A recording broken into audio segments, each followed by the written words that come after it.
Welcome to the Privacy Effort. Today we're plunging into a subject that really touches almost everyone in our interconnected world: government surveillance, and specifically your digital footprint. Yeah, it's something we hear about but maybe don't always grasp the scale of. You might think, your digital life is private, tucked away on your phone, maybe behind privacy settings, right? But what if parts of it are actually way more accessible to government agencies than you ever imagined? It's definitely more than just a theoretical worry these days. We're talking moving beyond the old idea of simple targeted wiretaps. What we're talking about right now is this vast, really complex ecosystem of data collection, and it touches nearly every aspect of our lives, often without us even directly knowing or consenting. The tools are incredibly sophisticated, and honestly, their reach is expanding fast. And to really guide our talking topic today, we've gone straight to the all documents I have collected during search and studying on the topic. I've carefully analyzed an official DHS privacy impact assessment that gives us a pretty unvarnished look at the technologies U.S. agencies like Homeland Security Investigations, HSI, and Immigration and Customs Enforcement, ICE, are actually using, which is crucial, getting that official perspective. And I'm balancing that with critical insights, legal challenges too, from really respected privacy advocates like the Electronic Privacy Information Center, EPIC, and Electronic Frontier Foundation, EFF, and their work is essential for context. The urgency here is, it's very real. What felt like science fiction maybe 10 years ago, it's now operational reality. Things move so fast, I guess you'll say that. They really do. And our legal frameworks, our rules, they're still struggling to keep up. And this isn't just about, high-level national security stuff. It's about how your everyday actions, driving your car, using your phone, posting something online, create this digital footprint, a footprint that can be accessed, compiled, analyzed. Understanding this landscape is absolutely crucial for your privacy, your civil liberties, and honestly for the health of our whole democratic society. So today, we're going to pull back the curtain on this often hidden world.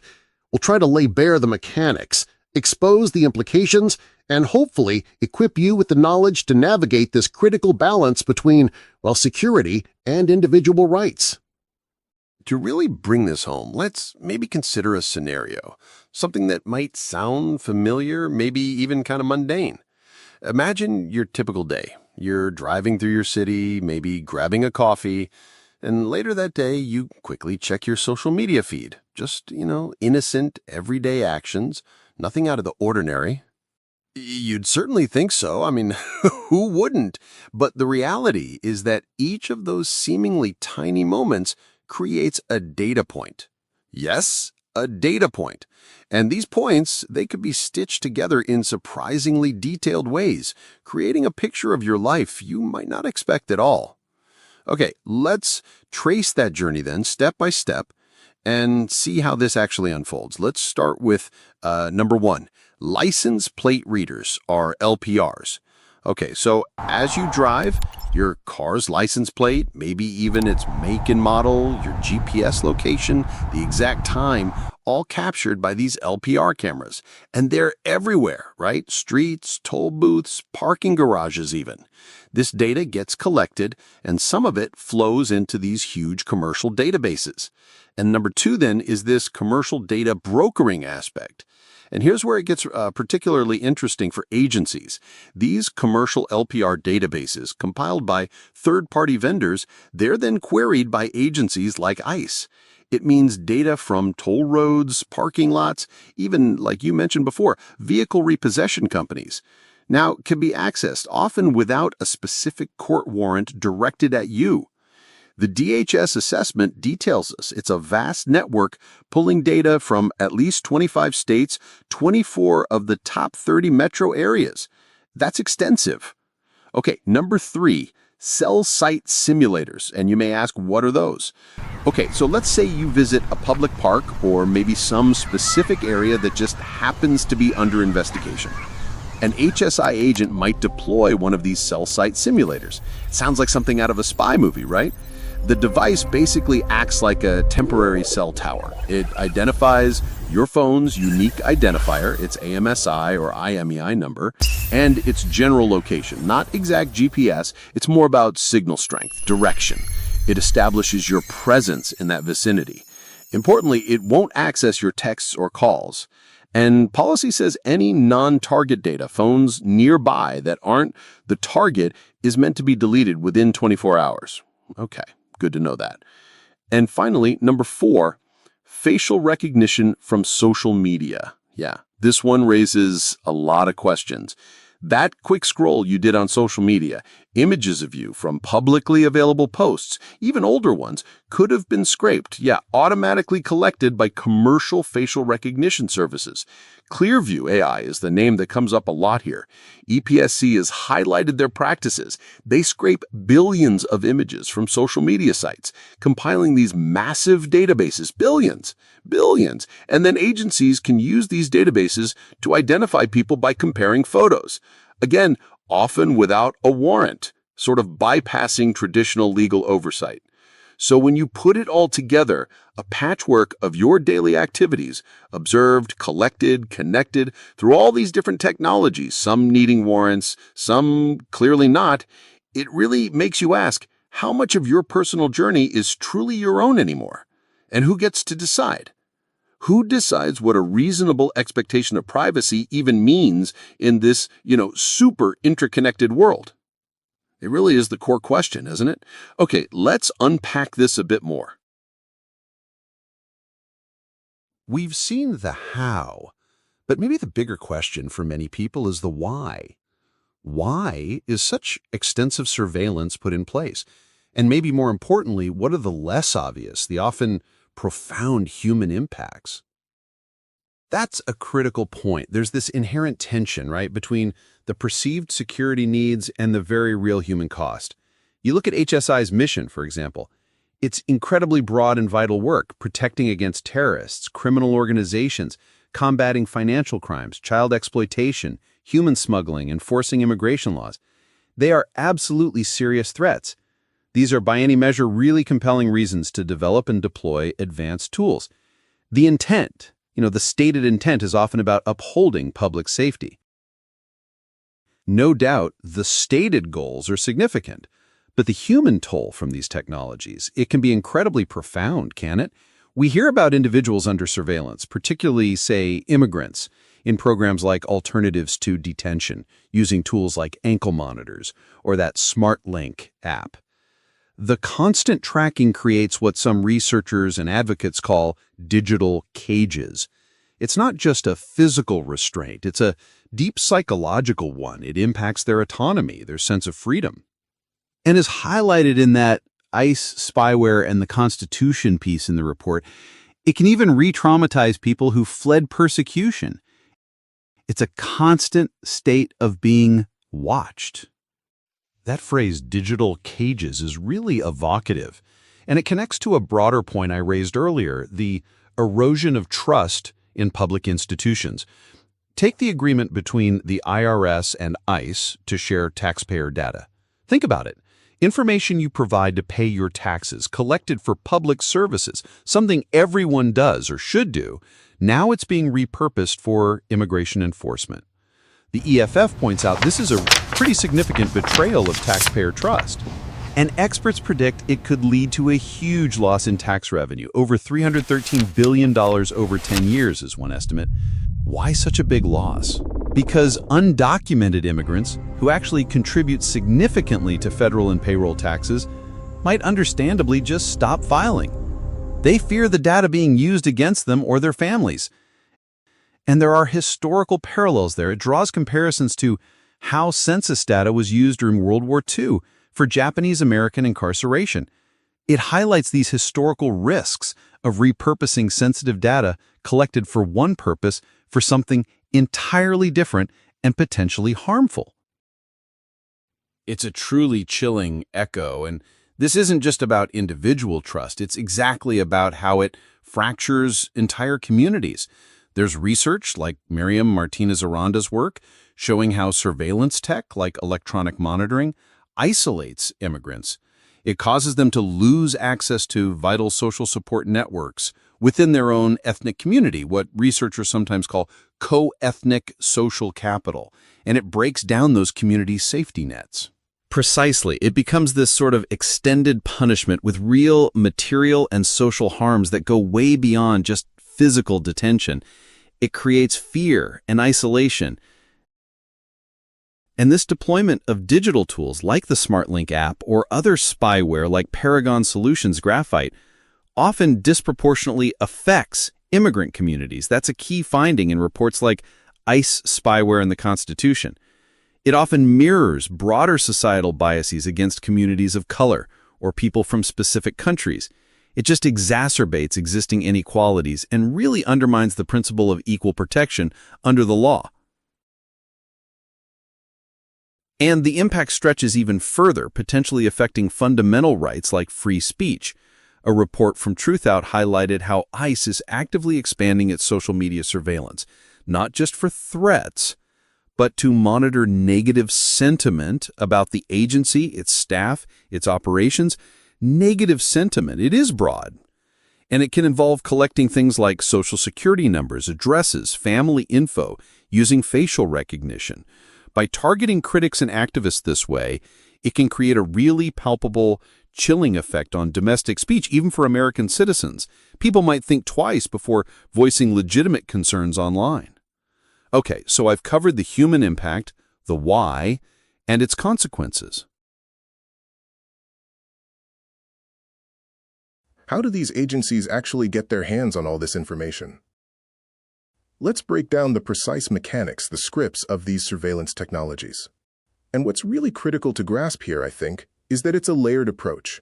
Sometimes, yes, it strictly requires court orders. Other times, it relies on publicly available information, things you post online, or data they can just buy. Or, increasingly, data they can buy through commercial purchases. Okay, let's start with what people might traditionally think of: electronic interceptions, audio, wire communications. According to the Privacy Act, there are primarily two main types of electronic interceptions we'll discuss. First up, we have consensual interceptions. Think of devices like body wires. This is where a law enforcement officer or a cooperating individual monitors or records a conversation with the consent of at least one person involved. This also includes body-worn cameras. Even with consent, these interceptions require supervisor approval, coordination with a U.S. attorney, and an electronic surveillance request, or ELIS. Authorizations are typically for 90 days, renewable, and records are maintained for 5 years. Now let's move on to the second type, non-consensual interceptions, commonly known as Title III wiretaps. This is the classic wiretap scenario, monitoring or recording communications like phone calls, emails, or computer data without anyone's knowledge or consent. This is a much more serious undertaking. These always require a court-issued warrant based on probable cause. They must strictly follow the rules under Title III of a 1968 law and are highly regulated. Records from non-consensual interceptions are kept for at least 10 years and are publicly reported each year, though without personal identifying information. So court orders are definitely needed for those non-consensual tabs. Now let's talk about tracking movement and identity.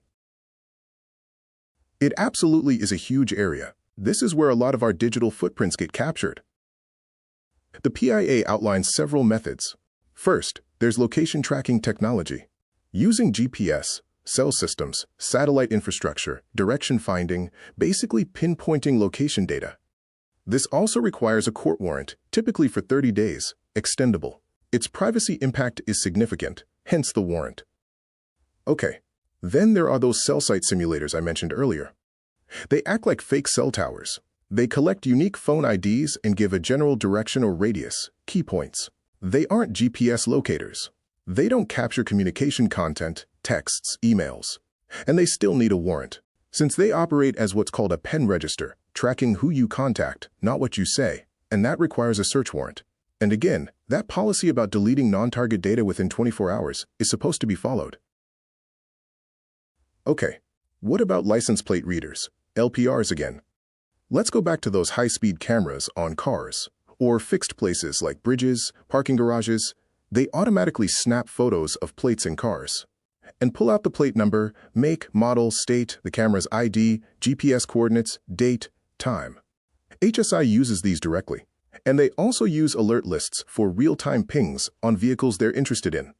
And this leads to the fourth point here, commercial LPR data services. This is where the scope just explodes. ICE buys access to data from third-party vendors. These vendors compile LPR records from all sorts of commercial sources: toll roads, parking lots, repo companies, even other law enforcement agencies. So data collected for one purpose, like tolls, ends up in this big pool. It's a massive pool, spanning at least 25 states, 24 of the top 30 metro areas. ICE queries these databases. They don't actually contribute their own data back into them, but they access this huge trove of movement data. All right, let's move into visual surveillance technologies now. Do you know what does the DHS-PIA say about things like drones? It says that they cover small unmanned aircraft systems, SUAs drones. These are used for specific law enforcement missions, like serving high-risk warrants, force protection. So it is not just randomly flying around. They record video only, no audio, and any incidental video stuff recorded that isn't relevant is generally deleted within 30 days, unless it's evidence or exculpatory or court-ordered. Operations have to follow FAA rules and specific HSI directives, like not violating the First Amendment or targeting people based on race, religion, etc. And beyond drones, just general video surveillance. This includes regular cameras, covert or overt, and big video management systems. The rule of thumb is, in public places where there's no reasonable expectation of privacy, a warrant generally isn't needed. But if it's somewhere private, then a search warrant is needed, and all the video evidence has to be securely handled, stored, with access limited to authorized folks with a need to know. Okay, that covers the more direct methods. But then there's this whole area I mentioned, the data broker loophole and other ways they get data. This is where things get really complex.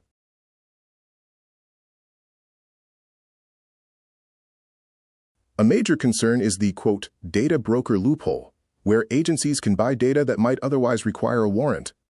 Agencies often leverage the commercial market to acquire data, sidestepping judicial oversight that would normally be required. A prime example of this is the use of commercial facial recognition services. ICE utilizes commercial facial recognition services, known as FRS, to identify individuals. These services query not just government databases, but also massive commercial ones, built by companies like Clearview AI, which scrape billions of images from social media. This allows ICE to identify people from photos, often without the need for a warrant. Another critical example of expanded data acquisition is the sharing of IRS taxpayer data. There's a formal memorandum of understanding between the Treasury and DHS that enables this sharing. This agreement permits the IRS to share sensitive taxpayer information, like names, addresses, and taxable periods, directly with ICE. Critics argue that this data sharing is often a pretext for civil deportations, bypassing the usual confidentiality rules for tax records and eroding public trust. Another significant concern is the social media monitoring of critics. A report from Truthout revealed that ICE actively seeks contractors to monitor social media specifically for negative sentiment about the agency. The data collected can be incredibly broad, including internet history, real-world location, social security numbers, addresses, photos, and even family and work information. This extensive data gathering could easily sweep up the domestic speech of American citizens, creating a chilling effect on free expression. That is an astonishing amount of information gathering, right? There's so many different channels. It's frankly, well, it's quite unsettling for many people watching, I'm sure. In a world where your digital shadow is just so extensive and constantly expanding, what practical steps can you actually take? How can you protect yourself and maybe advocate for a more balanced approach? I've tried to distill it into 3, hopefully memorable essential rules. In a world where your digital shadow is just so extensive and constantly expanding, what practical steps can you actually take? Your digital shadow is extensive and constantly expanding. Every online interaction, photo shared, and physical movement caught on camera contributes to this vast data ecosystem. How can you protect yourself and maybe advocate for a more balanced approach? I've distilled it into 3, hopefully memorable, essential rules. Rule number 1. Be a conscious participant in your digital life. This means really understanding that every single online interaction, every photo you share, every like, even your physical movements caught on camera, contributes to this vast data ecosystem. Awareness is key. Make it a habit to regularly review privacy settings on your phone, your apps, and your social media. Be really mindful of what you make publicly available. Because remember, commercial entities like Clearview I can scrape that public data and keep it pretty much indefinitely. Think before you post, basically. Why does that matter so much? Because your seemingly small choices about sharing data directly shape your digital footprint. And that footprint can be compiled, analyzed, maybe in ways you never intended or foresaw. It creates this persistent, discoverable record of your life. Rule number 2. Advocate for robust legal frameworks and oversight. This is about the bigger picture. Actively support legislative efforts trying to close loopholes, like that data broker loophole, which lets agencies buy sensitive data location, facial recognition, without a warrant. How do we do that? Well, champion transparent federal guidelines, push for independent audits, and strong judicial oversight for all government surveillance tech. Encourage your representatives. Call them. Email them to support measures that ensure our constitutional protections keep up, like the Fourth Amendment is Not for Sale Act. Why is this advocacy so important? Because technology evolves at lightning speed, right? Much faster than law usually does. Without stronger, proactive legal safeguards, unchecked surveillance will just keep expanding. It could erode our fundamental rights without real public debate or judicial review actually happening. And rule number 3, know your rights and challenge data misuse. Yes, be aware that you do have rights. You have rights to access and potentially amend government records about yourself, even if some details might be exempt during an active investigation. How can you access that info? You can use mechanisms like Freedom of Information Act requests, FOIA requests, or Privacy Act requests. Agencies like DHS and ICE have procedures outlined for this. It takes effort, but it's possible.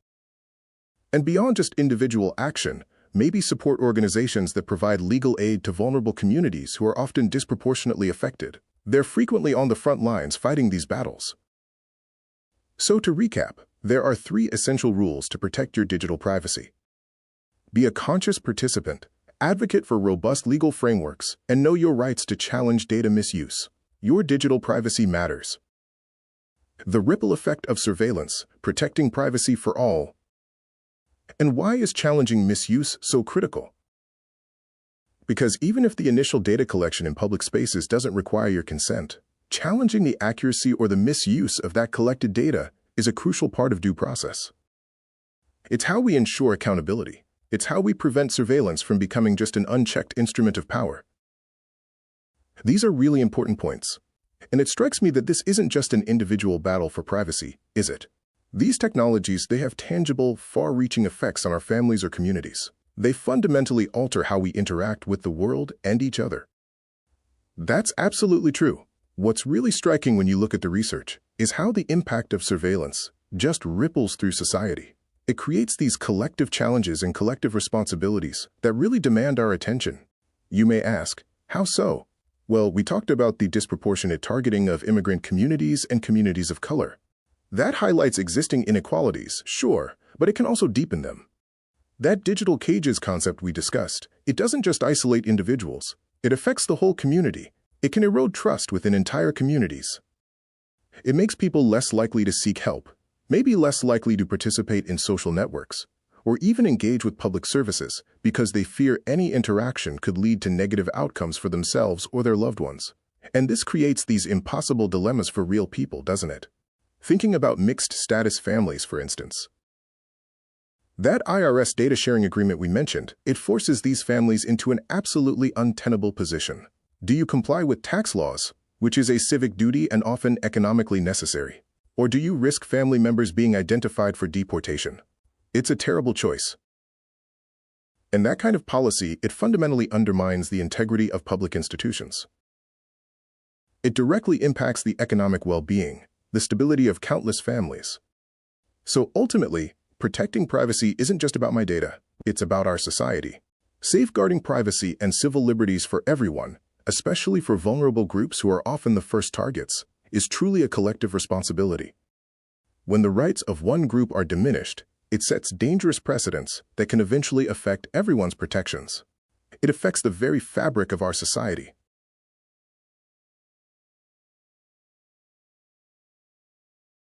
Today, you've really gone on a journey with us. You've moved beyond just the headlines to hopefully truly understand the intricate technologies, the evolving policies, the profound human impact of government surveillance. The goal is that you're no longer just hearing about it. You're now hopefully a more informed guardian of your own digital self and maybe a more vital advocate for privacy in your community. You're equipped now with knowledge to ask critical questions, maybe challenge assumptions, and really engage meaningfully with these complex, important issues. Your actions, whether they feel big or small, they really can contribute to shaping a more just and a more private future for all of us.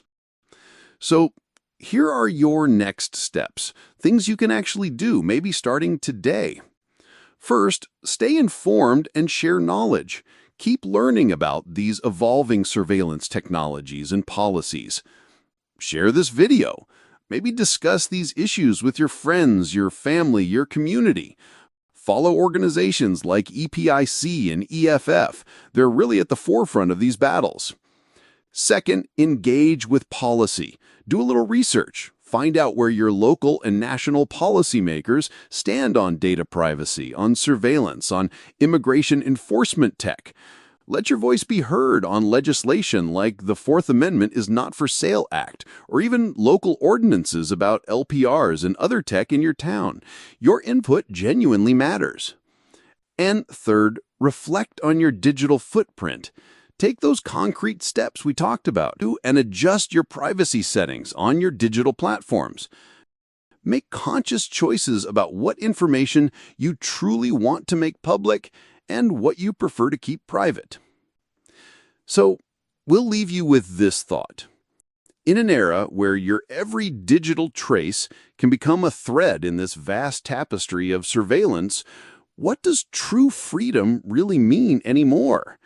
And perhaps more importantly, what vital role will you play in defining and defending that freedom for yourself and for your community? That wraps up today's discussion. Thanks for watching and tuning in. If you're curious to dive deeper into this topic, make sure to visit our website. The link is in the description below. Don't forget to subscribe and click the bell so you never miss an update. See you next time.